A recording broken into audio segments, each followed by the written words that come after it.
Assalamualaikum anak-anak. Kabarnya baik? Baik. Kabarnya sehat? Sehat. Alhamdulillah. Nah, Bu Nisa mau dengar suara anak-anak yang ada di ruangan ini. Mau mendengar tepukan. Yuk, sama-sama ikutin Bu Nisa. Tepuk satu, tepuk satu, tepuk dua, tepuk dua. Nah, alhamdulillah, terima kasih. Nah, yang kedua, Bu Nisa mau mendengar. Kalian mau mendengarkan cerita atau tidak? Nah, di sini Bu Nisa mau bercerita tentang kisah pemilik dua kebun yang sangat sombong. Disebutkan di Al-Quran, surat Al-Kahfi ayat 32 hingga ayat 44. Kisah ini menceritakan tentang pemilik kebun yang dibutakan oleh kenikmatan dunia sampai mengingkari hari kiamat. Allah memberikan pelajaran bagi kita melalui kisah ini tentang akibat seseorang yang sombong dengan menimpakan musibah berupa angin topan yang sangat dahsyat, menghancurkan perkebunannya. Pada suatu masa, ada dua orang laki-laki yang bersahabat sejak kecil. Walaupun bersahabat, keduanya memiliki kehidupan yang berbeda. Salah satu dari mereka adalah pemilik perkebunan atau si kaya, dan satunya lagi hanya laki-laki biasa atau si miskin. Sayangnya, si kaya ini memiliki sifat yang sombong. Kesombongan si kaya disebabkan karena ia memiliki dua kebun anggur yang sangat luas. Masing-masing kebun anggurnya dikelilingi pohon kurma yang lebat. Di tengah-tengah kebun mengalir sungai yang airnya sangat jernih. Sungguh indah sekali penampakan kebun itu, membuat mata seakan tak ingin lepas memandangnya. Lihatlah kebunku yang sangat luas ini. Pohon anggurnya tidak pernah berhenti berbuah dan sangat enak saat dimakan. Apalagi pohon-pohon kurma yang selalu tumbuh lebat setiap hari membuatku sangat bahagia. Benar saudaraku, kebunmu sangat luas dan setiap panen hasilnya selalu Sangat melimpah. yakin kebunku tidak akan pernah berhenti berbuah. Sekarang aku benar-benar telah menjadi orang yang paling kaya. Hahaha. Tapi ingat wahai saudaraku, semua ini hanyalah pemberian dari Allah. Jangan sampai kau menjadi sombong dan lupa untuk bersyukur kepada-Nya, Sang Maha Pemberi rizki. Si kaya seolah-olah tidak mendengarkan nasihat dari sahabatnya. Ia lebih fokus memperhatikan perkebunannya dengan perasaan sombong dan bahagia. Keesokan harinya, si kaya pergi ke rumahnya dan melihat harta yang dikumpulkan dari penjualan hasil kebun. Ia pun berniat untuk mengumpulkan harta lebih banyak lagi. Kalau setiap minggu hasil panenku selalu bagus, aku yakin pasti hartaku tidak akan habis sampai berpuluh-puluh tahun lamanya. Hahaha. Setiap hari kebun anggur si kaya selalu tumbuh dengan baik dan subur. Hal itulah yang menjadikannya semakin bertambah kaya. Tidak ada sedikit pun niat untuk menyedekahkan harta kepada orang yang membutuhkan. Seiring dengan bertambahnya harta, bertambah pula kesombongannya.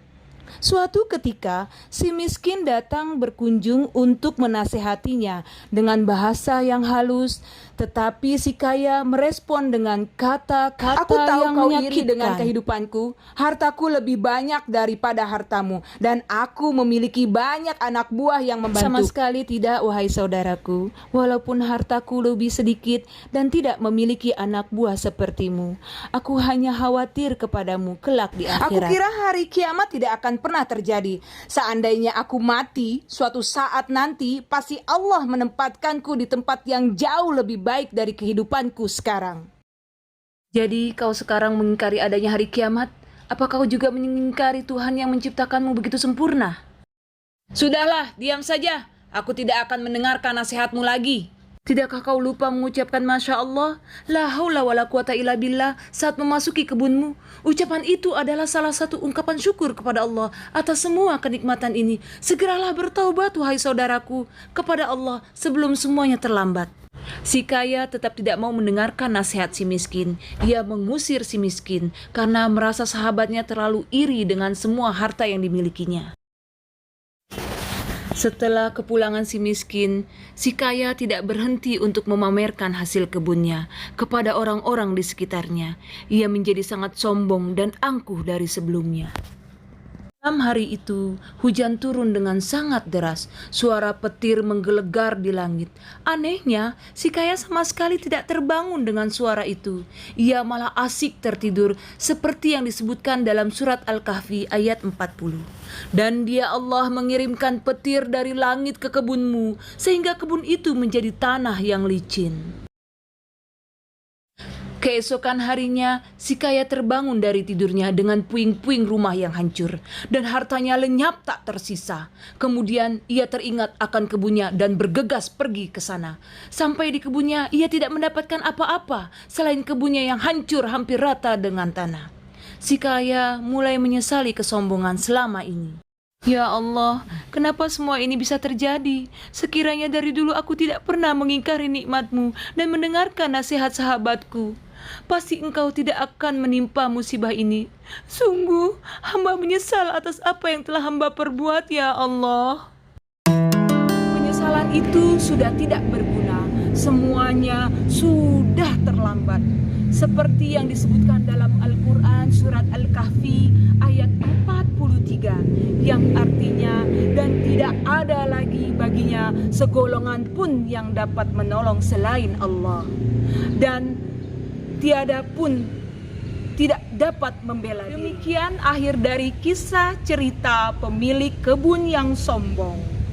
Beberapa hikmah dari kisah ini diantaranya, yang pertama, jangan lupa selalu mengucapkan Masya Allah, la haula wa la quwata illa billah, yang artinya tidak ada usaha, kekuatan, dan upaya selain dengan kehendak Allah, agar senantiasa selalu bersyukur dan tidak sombong atas nikmat yang kita peroleh.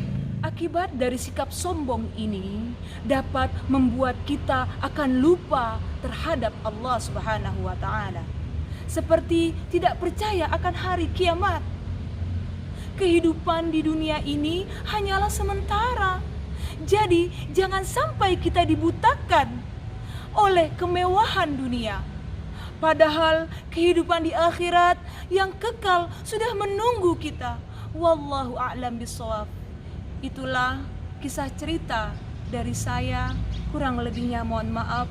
Wassalamualaikum warahmatullahi wabarakatuh.